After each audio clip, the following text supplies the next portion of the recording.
اور دوسری ہمیں ایک آخرت والے دن بھی مشکلات آنی جب نامہ اعمال ہمارے ہاتھوں میں تھما دیا جائے گا، جب ہمارے حساب کا وقت آ جائے گا۔ اب دوست کون کام آئے گا؟ دوست وہ ہے جو مشکل میں کام آئے گا۔ اب اس اسٹیپ کو آپ کو سمجھنا ہوگا، دوست وہ ہے جو ہر مشکل میں کام آئے۔ ایک مشکل وہ بھی ہے جو آخرت والے دن آئے گی، اور ایک دنیا میں بھی مشکلات بہت سی ہیں۔ السلام علیکم ناظرین آپ کا میزبان محمد محمود آپ کی خدمت میں حاضر ہے۔ ناظرین آج ہمارے ساتھ سمیع اللہ جامعہ امام بخاری مقام حیات سرگودہ حضرت شاہ صاحب کے ادارے کا طالب علم ہے، آج ہمارے ساتھ موجود ہے۔ ناظرین میرٹ کے اوپر وہاں پہ لڑکوں کا ٹیسٹ ہوا جس میں 10 لڑکے سلیکٹ ہوئے، 26 لڑکوں میں سے 10 لڑکے سلیکٹ ہوئے، اس میں سے ایک لڑکا یہ سمیع اللہ ہے۔ سمیع اللہ جو ہے دینی دنیاوی تعلیم حاصل کرنے کے لیے حضرت شاہ صاحب کے ادارے کا اس نے رخ کیا، کس طرح کیا آئیے جانتے ہیں۔ جی السلام علیکم ورحمۃ اللہ وبرکاتہ۔ جی الحمدللہ میں نے میٹرک اپنی کمپلیٹ کی تو میں ایک ایسے ادارے کی تلاش میں تھا کہ جہاں پہ دین کی تعلیم بھی دی جائے اور اس کے ساتھ ساتھ دنیاوی تعلیم بھی دی جائے۔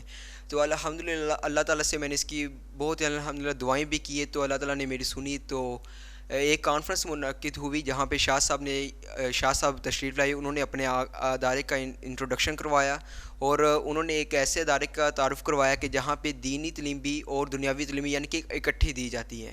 اس ادارے کا نام انہوں نے ایک بتایا کہ الکالم ایجوکیشن کمپلیکس کے نام سے ہم نے ایک ادارہ بنایا ہے جہاں پہ بچوں کی ہم دنیاوی تعلیم بھی پوری کرتے ہیں، ان کے اخراجات پورے کرتے ہیں، ان کے ایکسپینڈیچر کسی بھی قسم کے، ان کی ہاسٹل فیس یعنی کہ ان کی تعلیمی اخراجات، ان کے آنے جانے کی ٹرانسپورٹ فیسلٹیز ان کو دینی، ان کے ہاسٹل فی اور میس یعنی کہ ایکسپینڈیچر جتنا بھی، یہ سب کچھ شاہ صاحب نے اپنے اجلاس میں انہوں نے کانفرنس میں بتایا۔ تو میں نے اس ادارے کی طرف قدم اٹھایا تو مجھے پھر پتہ چلا کہ میٹرک پاس بچوں کو یہاں پہ لیا جاتا ہے، جہاں پہ سب سے پہلے انٹری ٹیسٹ ہوتا ہے جو کہ میٹرک کی بنیاد پہ ہوتا ہے۔ اس کے بعد میٹرک کی بنیاد پر ٹیسٹ دینے کے بعد یہاں پہ ایک انٹرویو لیا جاتا ہے، اور جو بچہ انٹرویو اور ٹیسٹ کو پاس کر لیتا ہے تو اس کے بعد اس بچے کو کال کی جاتی ہے یا پھر اس کو لیٹر بھیجا جاتا ہے کہ آپ یہاں پہ سلیکٹ ہو چکے ہیں۔ یہ وہ 26 لڑکے تھے، یہ وہ 26 بچے تھے جو میری یعنی کہ میرے بیچ میں تشریف لائے، تو ان میں سے تقریباً 10 بچوں نے ٹیسٹ پاس کیا اور انٹرویو پاس کیا، تو ان میں سے الحمدللہ میرا بھی نام اس 10 بچوں میں شامل تھا۔ تو مجھے بھی کال آئی، مجھے بھی لیٹر پہنچا پوسٹ کے ذریعے، تو میں یہاں پہ تشریف لایا۔ تو الحمدللہ میں نے بھی یہاں پہ آ کر بہت کچھ سیکھا، یہاں پہ آ کر دنیاوی تعلیم کے ساتھ ساتھ مجھے دینی تعلیم بھی یعنی کہ بہت اچھے طریقے سے، احسن طریقے سے مجھے یعنی کہ سیکھنے کو ملی۔ اور ایسا میں نے یعنی کہ میں یہ سوچتا ہوں، واللہ مجھے یہ یعنی کہ خیال اکثر آتا ہے کہ یہ میں یورپ بھی چلا جاؤں مجھے اس جیسا ماحول نہیں ملے گا، کیونکہ ہاسٹل فی ہے، ہاسٹل یعنی کہ ہاسٹل ٹائپ بنا ہوا ہے جی بالکل۔ ناظرین مستحق افراد کے لیے وہاں پہ ہاسٹل بھی فری ہے، اور مختلف بھائی نے جو ہم سے باتیں کی ہیں بالکل انہوں نے وہاں پہ تعلیم حاصل کی، کس لحاظ سے کی آپ کو بتا رہے تھے، تعارف بھی بتا رہے تھے۔ ناظرین ہم بالکل بھائی سے پوچھتے ہیں کہ آپ وہاں پہ شاہ صاحب اگر آپ کو کبھی کہیں کہ آپ کوئی لیکچر دیں، ظاہری بات ہے 26 لڑکوں میں سے یہ 10 لڑکے سلیکٹ ہوئے ہیں، ان میں سے یہ ایک لڑکا ہے سمیع اللہ جس کو سلیکٹ کیا گیا۔ ظاہری بات ہے اس میں آخر کوئی وجوہات ہوں گی، وہ کیسے سلیکٹ ہوا، آیا کہ یہ لیکچر اچھا دیتا ہے، آیا کہ یہ پڑھتا اچھا ہے، کیا معاملات ہیں، یہ انشاءاللہ ہم اس سے کچھ تھوڑی سی گفتگو بھی کریں گے، اور بعد میں کچھ سپیچ ہم کہیں گے، کوئی سپیچ بھی ہمیں یہ سنائے۔ جی آپ سمیع اللہ بھائی کوئی سب سے پہلے سپیچ سنائیں۔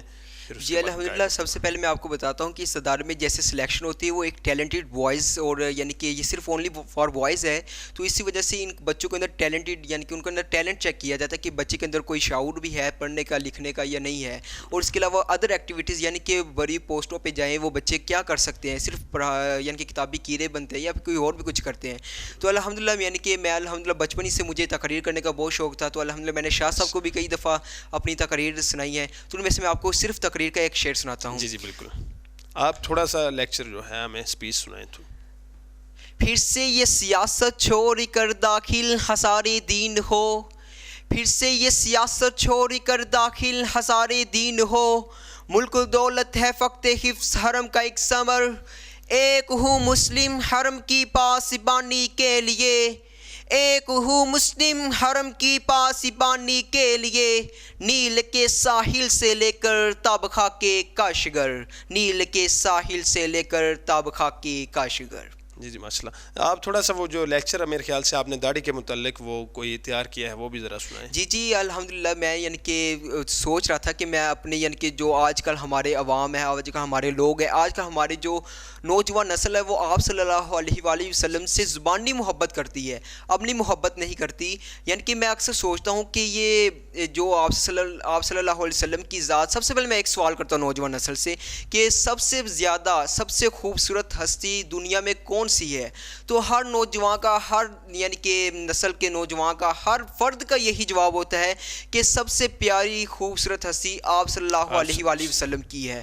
تو پھر میں ان سے پوچھتا ہوں کہ آج کل کے دور میں انگریز یعنی کہ گورے بہت یعنی کہ سفید ہوتے ہیں، لیکن آپ صلی اللہ علیہ وسلم، صحیح المسلم کی روایت ہے کہ آپ صلی اللہ علیہ وآلہ وسلم کا چہرہ مبارک 14ویں رات کے چاند سے بھی زیادہ خوبصورت ہے. اس کا مطلب آج کل کے انگریز تو ہم یہ تو نہیں نہ کہہ سکتے کہ وہ 14ویں رات کے چاند سے بھی زیادہ خوبصورت ہے، لیکن مسلم کی روایت ہے کہ آپ صلی اللہ علیہ وآلہ وسلم 14ویں رات کے چاند سے بھی زیادہ خوبصورت ہیں. تو پھر میں پوچھتا ہوں کہ آج ہم یعنی کہ ہمارے جو لڑکے ہوتے ہیں اور جو لڑکیاں ہوتی ہیں ان کی فیشن دیکھیں، وہ یورپین یعنی کہ کلچر کو اپناتے ہیں. کیوں؟ ان کو وہ پیارے لگتے ہیں. تو اسی وجہ سے میں پوچھتا ہوں کہ پہلی بات آپ مجھے یہ بتائیں کہ دنیا کی حسین ترین ہستی کون سی ہے؟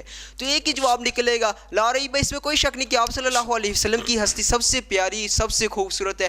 ان جیسا کسی ماں نے جنا بھی نہیں ہے، یعنی کہ کوئی مثل بھی دنیا میں نہیں ملتی. تو پھر ہم کیوں نہیں آپ صلی اللہ علیہ وسلم کے جیسا بننے کی کوشش کر رہے ہیں؟ ان جیسا بن نہیں سکتے لیکن ان کی تعلیمات پہ عمل کیوں نہیں کر سکتے؟ میں پوچھتا ہوں چہرہ مبارک حسین و جمیل کس کا تھا؟ یعنی کہ آپ صلی اللہ علیہ وسلم کا. ایک ہی جواب ہے ہر مسلمان کا. تو پھر میں پوچھتا ہوں کہ آپ صلی اللہ علیہ وآلہ وسلم کے منہ مبارک، چہرے مبارک پر داڑھی تھی یا نہیں تھی؟ ہر مسلمان کا ایمان ہے جی تھی، داڑھی تھی. یعنی کہ آپ داڑھی پھر کیوں کٹواتے ہیں؟ پھر میں آپ سے ایک سوال پوچھتا ہوں کہ آپ نے داڑھی کیوں کٹوائی؟ آپ نے برا لگنا، لوگوں کو گندا لگنا، یا آپ اچھا لگنے کے لیے؟ یعنی کہ آپ اکثر نوجوان نسل اپنی شادی پہ یا کسی شادی پہ جانا ہو، فنکشن کو اٹینڈ کرنا ہو، وہ اپنی داڑھی کو کٹوا دیتے. کیوں؟ کیا وہ گندا لگنا چاہتے ہیں لوگوں کو؟ بالکل بھی نہیں. ان کا مقصد ایک ہی ہوتا ہے کہ ہم خوبصورت لگیں گے، ہمارا چہرہ اچھا لگے گا. بہت کلین شیو کرواتے ہیں. یعنی کہ پھر نعوذ باللہ ہم گستاخی کر رہے ہیں. اوپر سے ہم کہہ رہے ہیں کہ آپ صلی اللہ علیہ وآلہ وسلم کا چہرہ خوبصورت تھا اور آپ صلی اللہ علیہ وسلم کے منہ مبارک پر، چہرے مبارک پر داڑھی تھی، لیکن دوسری طرف آپ گستاخی کر رہے ہیں کہ میں پیارا لگ رہا ہوں داڑھی کٹوا کے. یا تو پھر آپ یعنی کہ زبانی جو آپ نعرے لگا رہے ہیں، ایک نعرہ ہم بہت زیادہ لگاتے ہیں، حرمت رسول پر جان بھی قربان ہے. یعنی کہ میں کہتا ہوں نعرہ آپ مت لگایا کریں، آپ کہا کریں حرمت رسول پر جان بھی قربان ہے مگر ہماری ضد قربان نہیں. یہ ضد ہے نا ہماری کہ ہم اپنی داڑھی یعنی کہ کٹوا رہے ہیں. اوپر سے ہم کہہ رہے ہیں کہ آپ صلی اللہ علیہ وسلم کا چہرہ مبارک بہت پیارا تھا، لیکن ہم کہہ رہے ہیں کہ ہم پیارے لگ رہے ہیں. نعوذ باللہ ہم ایک ہی صاحب کی عملی ہم گستاخی کر رہے ہیں کہ ہم کہہ رہے ہیں ہم پیارے لگ رہے ہیں. اور دوسرا میں یعنی کہ آپ کو ایک دوسرا لیکچر دیتا ہوں کہ اگر یہ لیکچر میرا آپ کو سمجھ میں آ گیا نا تو آپ کی یعنی کہ تقریباً آدھی زندگی کی مسائل، بلکہ پوری زندگی کا مسائل، آپ کا جو بھی نا مشکلات آپ کی زندگی کی ہیں وہ اس میں حل ہو جائیں گی. یعنی کہ آپ کو میں مثال دیتا ہوں دنیا کی دوستی کی. آپ دنیا میں دوست بناتے ہیں، آپ کسی کلاس فیلو کو یا کسی کی روم میٹ کو، آپ ہاسٹل میں رہتے ہیں، کسی بھی یعنی کہ انسان کو آپ اپنا دوست بنا لیتے ہیں. آپ اس کو السلام علیکم کہتے ہیں، السلام علیکم ورحمۃ اللہ وبرکاتہ. اس کے بعد آپ اس کو ملتے ہی نہیں ہیں، اس سے بات چات نہیں کرتے، اس کو کوئی چیزیں نہیں کھلاتے، کیونکہ آپ صلی اللہ علیہ وسلم نے فرمایا نا اگر تم اپنے یعنی کہ محبت پیدا کرنا چاہتے ہو ایک دوسرے میں تو ایک دوسرے کو تحفے تحائف دیا کرو. آپ اس کو کچھ بھی نہیں کہتے، صرف ایک دفعہ آپ نے سلام کہہ دیا. کہ آپ خود ہی اپنے دماغ میں سوچیں کہ آپ کے درمیان اور اس کے درمیان کیا دوستی کا تعلق مضبوط ہو سکے گا؟ بالکل بھی نہیں، کبھی بھی نہیں ہوگا. کیوں؟ آپ نے اس کے ساتھ وہ معاملات ہی نہیں، یعنی کہ باتیں شاتیں آپ نے کچھ بھی نہیں کی. آپ اس کے ساتھ جب آپ باتیں کریں گے، اس کے ساتھ ٹائم گزاریں گے، پھر آپ کی دوستی ایک پکے ہیرے یعنی کہ آپ کی دوستی ایک مضبوط تعلق کی طرح بن جائے گی، ایک پتھر کی طرح بن جائے گی. تو پھر آپ ایک دوسرے سے پرسنل معاملات، آپ کے ساتھ کوئی مشکل آپ کو پیش آئی تو آپ اس کے ساتھ شیئر کریں گے کہ میرا کوئی حال آپ کے پاس ہے تو آپ مجھے، آپ کے پاس کوئی حال اس کا ہے تو آپ مجھے بتا دیں. تو اسی کو مثل میں اللہ تعالیٰ کی مثل کے ساتھ، دوستی کے ساتھ بناتا ہوں کہ اگر آپ اللہ تعالیٰ کے ساتھ یعنی کہ دوستی لگانا چاہتے ہیں. یہ نہیں کہ آپ کلمہ توحید پڑھ رہے ہیں لا الہ الا اللہ محمد الرسول اللہ, ہر کسی نے پڑھ لیا, مگر ایک جو دوست ہوتا ہے نا وہ بہت یعنی کہ اعلیٰ قسم کا اگر آپ بننا چاہتے ہیں تو پھر آپ کو اللہ کے ساتھ باتیں کرنا پڑیں گی. وہ کیسی؟ آپ قرآن کی شکل میں آپ اللہ تعالیٰ کے ساتھ باتیں کر سکتے ہیں, آپ نمازوں میں, آپ تہجد میں. اللہ تعالیٰ کہتے ہیں نا کہ میں پہلے آسمان پہ آ جاتا ہوں آدھی رات کو 12 بجے, تو آپ اٹھ کے باتیں کریں. جتنی آپ باتیں کریں گے اتنا ہی تعلق آپ کا اللہ کے ساتھ مضبوط ہو جائے گا. آپ اللہ کو کھانا کھلائیں. اب آپ کے ذہن میں سوال پیدا ہوگا کہ اللہ تعالیٰ کو کھانا کھلاؤں. آپ کھانا کیسے کھلائیں گے؟ اس شکل میں کہ آپ یتیموں کو, مسکینوں کو, اور ان کو جن کے پاس روزی کمانے کے وسائل موجود نہیں ہیں, آپ ان کو کھانا کھلائیں گے. در حقیقت آپ اللہ تعالیٰ کو دے رہے ہیں مال, اور اللہ تعالیٰ کو آپ کے مال کی کیا ضرورت ہے؟ وہ آپ کو دگنا, وہ آپ کو بڑھا چڑھا کر واپس کرے گا. اس لیے آپ کو چاہیے کہ اپنے دوستی کا تعلق جو ہے وہ اللہ کے ساتھ مضبوط کیجیے. اور میں ایک بات آپ کو اور یعنی کہ بیان کرتا ہوں. آپ اکثر دنیا میں اکثر جو اسٹوڈنٹس ہیں وہ اکثر کلاسوں میں ٹیچروں وغیرہ سے, اساتذہ اکرام وغیرہ سے سنتے ہوں گے کہ دوست وہ ہے جو ہر مشکل میں کام آئے.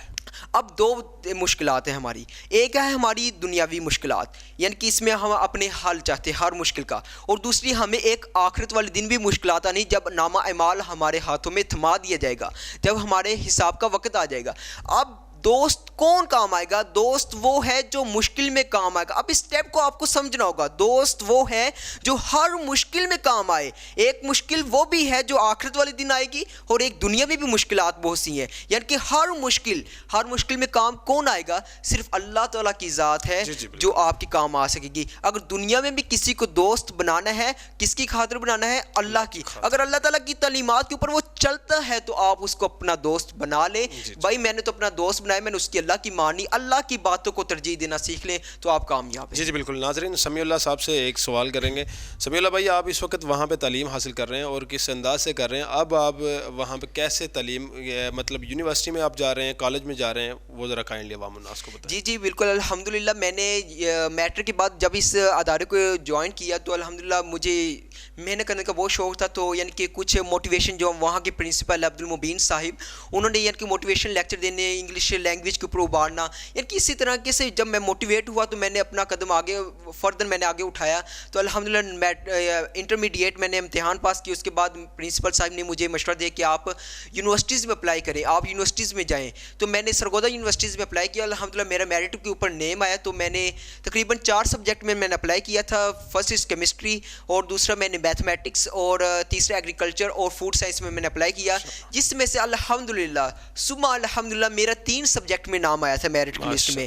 کیمسٹری کے علاوہ باقی 3 سبجیکٹ ایگریکلچر, فوڈ سائنس اور میتھمیٹکس میں میرا الحمدللہ نام آیا, جس میں سے مجھے پرنسپل عبد المبین صاحب نے کہا کہ آپ فوڈ سائنس اینڈ ٹیکنالوجی میں آپ جائیں, کیونکہ یہ ایک پروفیشنل ڈگری ہے, تو آپ جائیں اس میں. تو الحمدللہ اب میں university first semester institute of food science and technology میں زیر تعلیم. ماشاءاللہ. ناظرین, سمیع اللہ ہمارے ساتھ موجود ہے. ناظرین, یہ وہ طالب علم ہے شاہ صاحب کے ادارے کا. مختصر سا میں تو کہوں گا یہ ٹیلنٹ ہم نے پیش کیا.